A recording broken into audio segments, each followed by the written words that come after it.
अस्सलाम वालेकुम, मैं इमदाद शुमरो। आज 2 तहारीक का दिन है।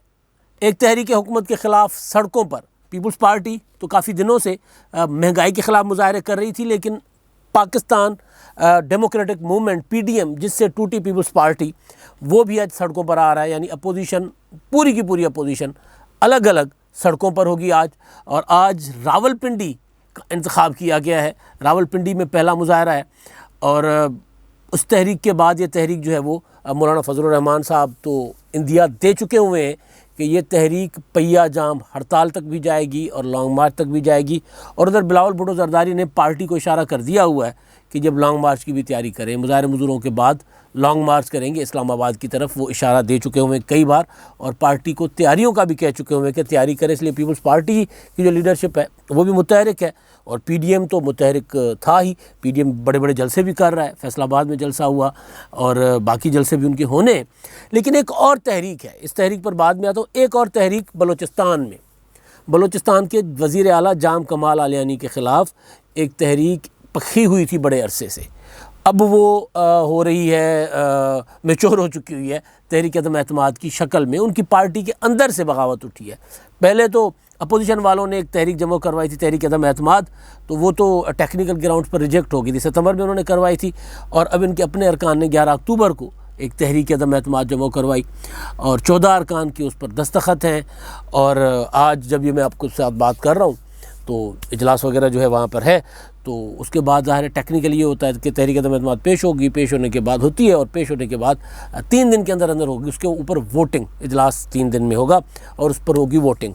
अब दिलचस्प सूरत हाल है वहाँ पर। जाम साहब जो हैं वो क्योंकि BAP, बाप पार्टी जिसको कहते हैं, बलूचिस्तान अवामी पार्टी, बलूचिस्तान अवामी पार्टी का वजूद आया था जब एक और वज़ीर आला सनाउल्लाह ज़हरी के ख़िलाफ़ तहरीक अदम एतमाद लाई के शुरू हुई थी और उन्होंने रिज़ाइन कर दिया था, उसका मुकाबला नहीं किया था। और उसके जो थे कलीदी किरदार जिसने अदा किया था, मुख्य किरदार जिसको हम कहते हैं सिंधी में, वो थे अपने कुद्दूस बिज़िंजो साहब जो अभी स्पीकर हैं। इस वक्त भी कुद्दूस बिज़िंजो ही इस पूरी उसके पीछे हैं, क्योंकि कुद्दूस बिज़िंजो ने सबसे पहले बगावत की थी वज़ीर आला के ख़िलाफ़। BAP के बानियों में भी हैं BAP, क्योंकि वो जो जब वो था उनको शिकस्त हुई थी या रिज़ाइन किया था सनाउल्लाह ज़हरी ने, तो उस वक्त आपको याद होगा कि पीपल्स पार्टी का एक रुकन भी नहीं था, लेकिन आसिफ जरदारी साहब ने कहा था कि बग़ैर किसी एक रुकन के हमने वहाँ पर नवाज़ शरीफ की हुकूमत गिरा दी है, सनाउल्लाह ज़हरी की। और फिर पीपल्स पार्टी का ख्याल था कि ये सारे लोग अब हमारे साथ आएंगे, लेकिन उन्होंने अपना बाप पार्टी बना दी थी। और उसी दौरान ही वो जो इशू था उसका, सादिक संजरानी को फर्स्ट टाइम चेयरमैन सेनेट बनाया और वो क्या कहते हैं कि जी मैं तो जान छोड़ रहा हूँ, अब कंबल जान नहीं छोड़ रहा। पीपल्स पार्टी अब उनसे जान छुड़वाने की कोशिश कर रही सादिक संजरानी से, लेकिन सादिक संजरानी अब सेनेट की जान नहीं छोड़ रहे। सादिक संजरानी के ख़िलाफ़ एक तहरीक अदम एतमाद आई। वो तहरीक अदम एतमाद, वो जो मरीम नवाज़ ने तकरीर में सवाल किया था ना कि हमारे 37 अरकान, वो इमरान खान के 37 अरकान को 60 में कैसे बदल दिया, मतलब वो अपना सवाल करेंगे इमरान खान नए DGISI के तकर्रुर के लिए, क्या सवाल करेंगे कि जी मेरे 37 अरकान को 60 अरकान में कैसे बदलोगे। वो उन्होंने इल्ज़ाम आयद किया था, उनकी मर्ज़ी है वो इल्ज़ाम आयद करें जनरल फैज़ हमीद साहब पर, कि जब वो तहरीक अदम एतमाद अपोजिशन लाई थी सादिक संजरानी के ख़िलाफ़, तो अपोजिशन के तो 64 अरकान थे, तो वो उधर उनके पास 37 या इतने ही अरकान थे, तो निकले जो है वो अपोजिशन के कम और उनके हुकूमती इत्तेहाद के ज़्यादा निकल गए उसमें खुफिया बैलेट वोटिंग के ज़रिए। और सादिक संजरानी साहब जो है वो रहे जो तहरीक अदम एतमाद उनके ख़िलाफ़ हो गई कामयाब। तो वो अब सादिक संजरानी साहब जो है जब वो बने थे चेयरमैन सेनेट पहली बार, तब ये BAP का वजूद अमल में आया था। और उसके बाद फिर BAP जो है वो उन्होंने जो गुज़िश्ता इंतखाबात थे उसमें बलूचिस्तान में जोड़ तोड़ करके, और गठबंधन सरकार जिसको कहते हैं इंडिया में, हम उसको कोलिशन गवर्नमेंट कहते हैं, मिली जुली सरकार कहते हैं और इत्तेहादी हुकूमत कहते हैं, तो इत्तेहादी हुकूमत बना ली थी PTI के कुछ अरकान को मिलाकर और फिर ANP के कुछ अरकान और फिर BNP अवामी मिलाकर, वहाँ पर ये बन गई हुकूमत। तो अब उस हुकूमत में जो अपोजिशन की सबसे बड़ी जमात बलूचिस्तान में, वो तो मौलाना साहब की जमात है 11 अरकान के साथ। नंबर 2 पे अख्तर जान मेंगल साहब की जमात है BNP, और उसके बाद फिर सनाउल्लाह ज़हरी साहब का भी वोट है, रईसानी साहब का भी वोट है, और एक वोट पख्तूनख्वा मिली अवामी पार्टी का भी है। तो इस तरह करके कुछ 24 अरकान है अपोजिशन के।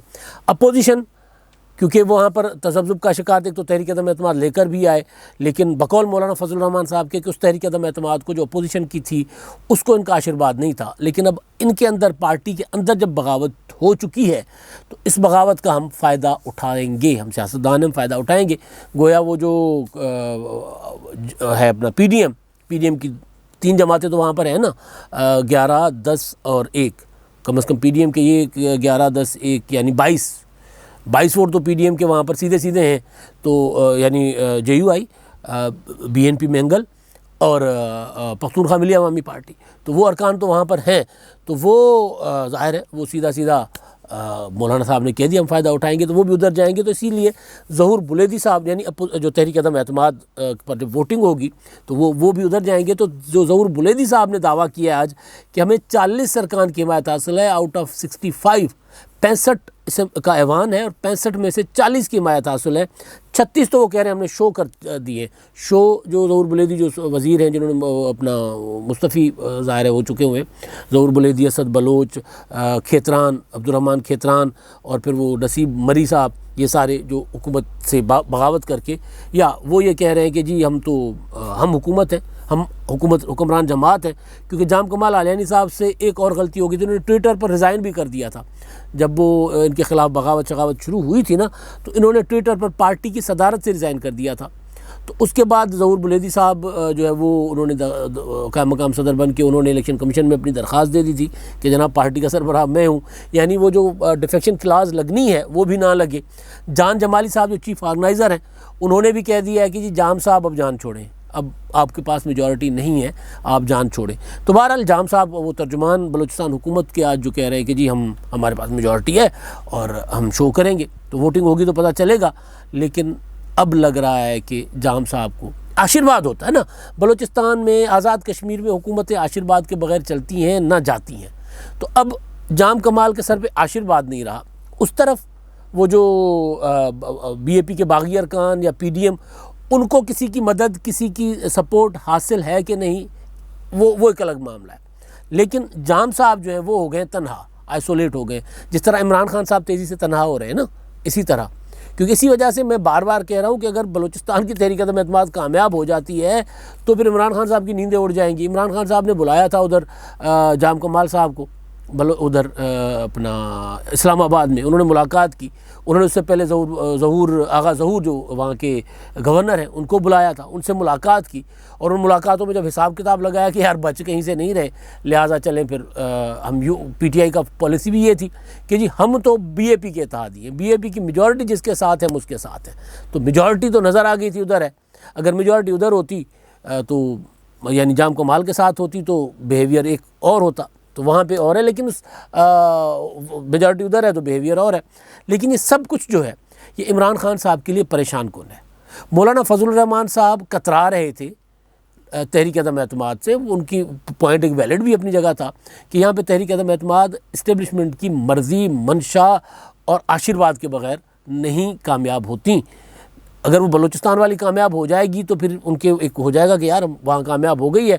मरकज़ में भी इसी तरह की सूरत हाल है। उस्मान बुज़दार साहब भी इसी तरह, बल्कि रात तो उस्मान बुज़दार साहब वो अंधेरी रातों में सुनसान राहों में एक मसीहा निकलता है वाला स्टाइल जो नहीं था अमिताभ बच्चन का, शहनशाह फिल्म बचपन में देखी थी, बड़ी मशहूर फिल्म थी, तो उसकी तरह वो रात, आधी रात को पता नहीं 1 बजे निकले, 2 बजे निकले, सड़कें खाली थी, खाली सड़कों पे उन्होंने लाहौर का विज़िट किया है। और फिर एक ख़बर आई है कि जी उन्होंने लाहौर शहर में जो सफाई के नाकिस इंतज़ामात का नोटिस लिया है और जो कंपनी है सफाई करने वाली उसको उन्होंने हिदायत जारी की है कि फ़ौरी तौर पर सफाई जो है वो करें।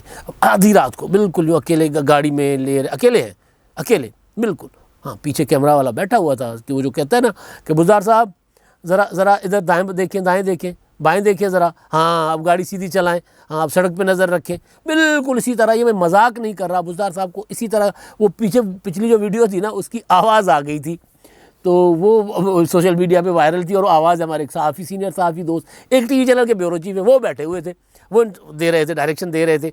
होता ना, ज़ाहिर है वो न्यूज़ भी तो डायरेक्शन के साथ होती है ना, कि जनाब आप ट्रेंड कर रहे थे ना, ट्रेनिंग है उस्मान बुज़दार साहब की, वो जो पहले एक बार निकले थे।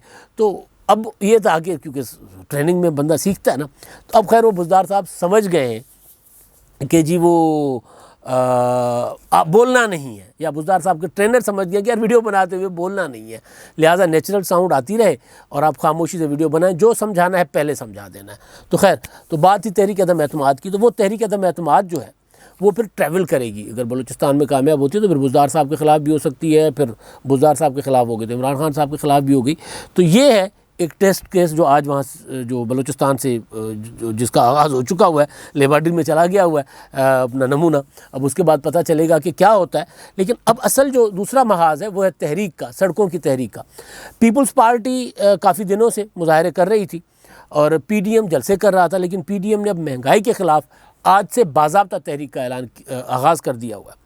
2 दिन पहले मौलाना साहब ने ऐलान किया था, 18 अक्टूबर को जो PDM का इजलास हुआ था, बल्कि 17 अक्टूबर को ऐलान कर दिया था, 18 अक्टूबर को ऐलान की मंजूरी PDM के सरबराही इजलास से ली गई थी। तो अब वो तहरीक जो है, उस तहरीक में आगे जाकर, क्योंकि मौलाना साहब ने भी इशारा दिया है लॉन्ग मार्च का, और बिलावल भुट्टो जरदारी ने, जैसे मैंने आपको गुजारिश की, कि वो भी तैयारी कर रहे हैं कि लॉन्ग मार्च यानी कराची से चलेंगे तो फिर चलते चलते चलते इस्लामाबाद पहुँचे, क्योंकि इलेक्शन है। अब अपोजिशन का आपस में मुकाबला है, मुकाबला अपोजिशन का है, रगड़ी हुकूमत जानी है।